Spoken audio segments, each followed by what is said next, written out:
రేవంత్ రెడ్డికి ఇంటికి వచ్చి ఢిల్లీ పోయి నేను హామీ ఇస్తున్నా, నేను ఇస్తా మీకు అని చెప్పాను. మన తెలంగాణలో ఇస్తలేడు కదా అసలు ప్రాబ్లం.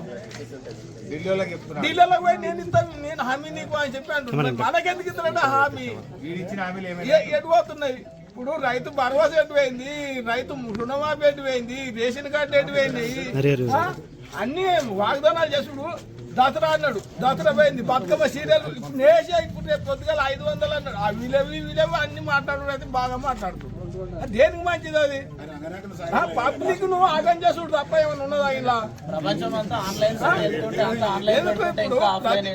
ప్రతి ఏ ఊళ్ళో పోయినా ఇదే దంద నడుస్తుంది. ఏది మన తెలంగాణలో ఎటు పోయినా నాకు రాలేదంటే నాకు లేదు. మరి నేను చేసినా అని చెప్పి పండుగలు చేశా. ఏది హన్మకొండలో పోయి, మరి పండుగలు అంటే అందరికి పండుగ ఉండాలి కదా, నీవు ఒక్కని చేసుకుంటే పండుగ అవుతుందా? అవు బాబు, ఇప్పుడు ఆఫీసర్లు ఉన్నారు, ఆఫీసర్ వాళ్ళు ఏదంటే అదే అంటారు. మేమేం చేయాలి, బ్యాంకులో పోతే మేమేం చేయాలి, వాళ్ళు రాంది అని చెప్పి వాళ్ళు అంటారు. నేను ఇచ్చినా నేనే అంటారు. మరి ఎటు పోతున్నాయి అంటే వీళ్ళు తిని లేదంటారా, లేకుంటే అతడు ఇయ్యకి లేదంటారా? నాకు ఒక 40,000 రూపాయలు మాఫీ వెళ్ళి నేను 2 లక్షలు మాఫీ చేసిన అని చెప్పి చెప్పబట్టే. నాది కోఆపరేటివ్ బ్యాంకులు ఉన్నది, కోఆపరేటివ్ బ్యాంకులు ఉన్నది 40,000. ఇది